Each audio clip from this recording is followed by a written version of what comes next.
1 Degree Outside Weather Network meteorologist Danielle Noyes with your insights video on what is a classic summer stretch right on through the upcoming weekend. Hot, humid, pop-up thunderstorms each day, very hit or miss. Slow movers, though, so some localized flooding potential and a drought update for you as well. No surprise here, there has been significant improvement in both the areas of severe drought, moderate drought, even the abnormally dry areas.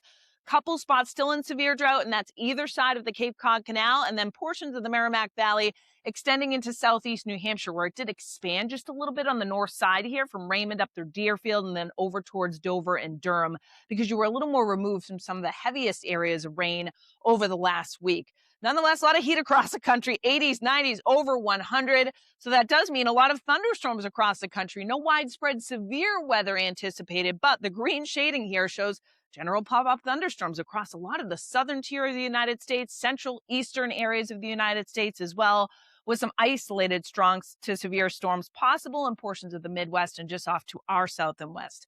Nonetheless, it's just so humid. It's so sticky. There's a ton of moisture in the atmosphere. So any storms that do pop will contain some locally heavy rainfall. And if you're underneath one of them, you're going to know it. Torrential downpours, some localized flooding possible in streets, big puddles, things like that. Friday, during the course of the late morning and afternoon, a couple storms pop, and then you notice they'll dwindle after sunset. So they're kind of your general summertime thunderstorms.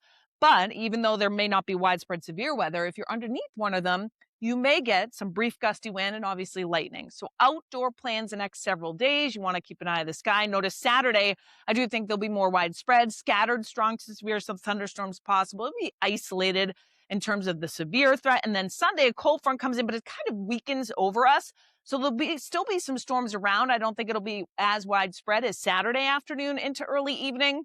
And then that front's kind of offshore. So we get slightly lower humidity briefly on Monday with a couple of showers and storms still possible, mainly in northwestern New England. If you're thinking about heading out on the boat the next several days, the wave action is low. The rip current risk is low. What a stretch. Look at this. Near shore seas like 1 to 2 feet. Friday into Saturday into Sunday, too. Even offshore seas are like 2 to 3 feet off the coastline of Nova Scotia all the way back down to Georgia's Bank. They do bump up a little bit Sunday afternoon to evening, some 4 to 5 footers, again, well offshore. Near shore, we're going to get local sea breezes each day, 1 to 2 footers on Monday as well, some 3 footers off of down East Maine. Again, the biggest concern is any pop-up thunderstorms that may come in. So it's a chance to have some reduced visibility and keep our app close by. Interactive radar, great tool to have.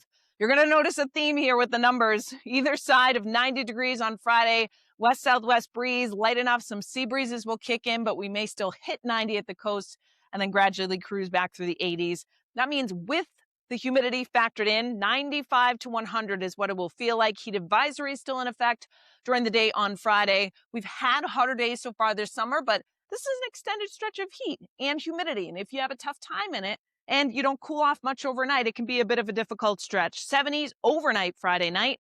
In southern New England, 60s in the north. What do you know? Either side of 90 again on Saturday. Certainly a day to be weather aware for the scattered thunderstorms. Saturday night, 60s to about 70 to 75 again in southern New England. Muggy, uncomfortable for sleeping.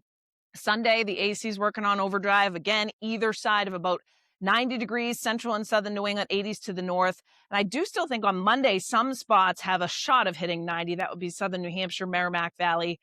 Many spots running still about like 84 to 90 degrees on Monday, but the dew point comes down just slightly. So when it's at or over 70, that's the really tropical air, and it will be in place through the upcoming weekend, but then it lowers slightly on Monday. May go right back up, though, for the middle part of next week. So it's a sticky stretch. We've got the 14-day dew point in New England. Feels like forecast for you, included in each of our membership levels. More and more of you signing up, and we're so appreciative. Details at membership.onedegreeoutside.com. Thanks so much for watching. We hope you enjoyed this 1 Degree Outside video. Get exclusive content, support the mission at membership.onedegreeoutside.com. And don't forget, free and 5 stars on the App Store and Google Play. Search the #1 Degree Outside Weather.